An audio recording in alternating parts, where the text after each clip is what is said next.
बच्चों, कैसे हैं आप सब। आशा करती हूँ आप सब अच्छे होंगे, स्वस्थ होंगे। स्वागत है आपका इस कक्षा में। आइए आज हम पढ़ते हैं हिंदी व्याकरण का पाठ 15 काल। क्रिया के जिस रूप से कार्य के करने या होने के समय का बोध होता है उसे क्रिया का काल कहते हैं। जैसे सुभाष चंद्र बोस ने आजाद हिंद फौज का गठन किया, तो यह है बीता समय। हम क्रिकेट खेल रहे हैं, ये चल रहा समय। पिताजी कल दिल्ली जाएंगे, ये आने वाला। क्रिया के होने या करने के समय को काल कहते हैं।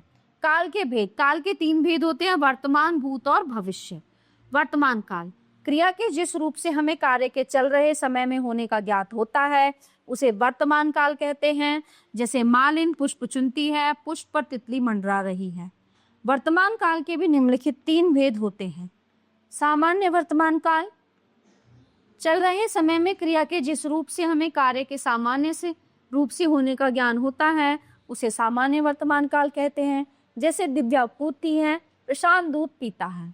अपूर्ण वर्तमान काल, चल रहे समय में क्रिया के जिस रूप से हमें कार्य के अभी निरंतर होते रहने का ज्ञान होता है उसे अपूर्ण वर्तमान काल कहते हैं। जैसे मेरठ में नौचंदी मेला चल रहा है, शहर में सर्कस आया हुआ है। संदिग्ध वर्तमान काल, चल रहे समय में क्रिया के जिस रूप से हमें कार्य के होने के विषय में संदेह उत्पन्न होता है उसे संदिग्ध वर्तमान काल कहते हैं। जैसे शेर जंगल में दहाड़ रहा, माताजी बाजार जा रही होंगी।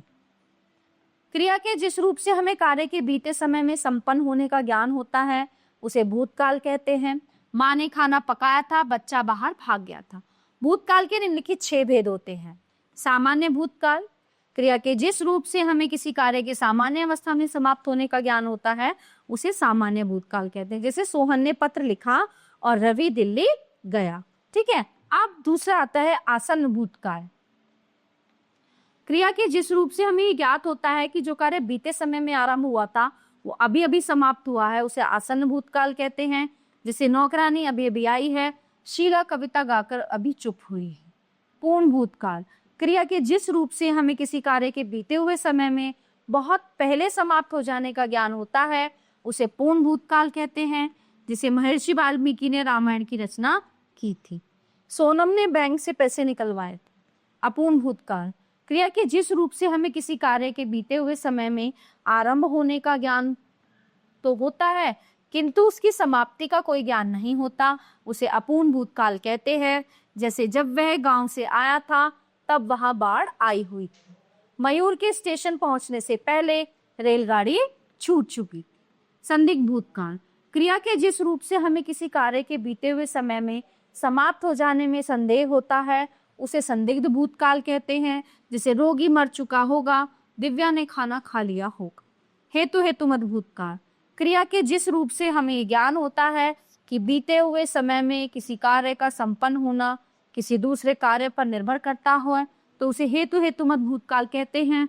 जैसे यदि वर्षा होती तो फसल न सूखती, यदि वह परिश्रम करता तो फिर न होता। भविष्यत काल, क्रिया के जिस रूप से हमें किसी कार्य के आने वाले समय में होने का ज्ञान होता है उसे भविष्यत काल कहते हैं। जैसे अगले वर्ष सूर्य ग्रहण होगा। भविष्यत काल के निम्नलिखित 3 रूप होते हैं। सामान्य भविष्यत काल, ठीक है, तो क्रिया के जिस रूप से हमें आने वाले समय में किसी कार्य के सामान्य रूप से होने का ज्ञान होता है उसे सामान्य भविष्यत काल कहते हैं।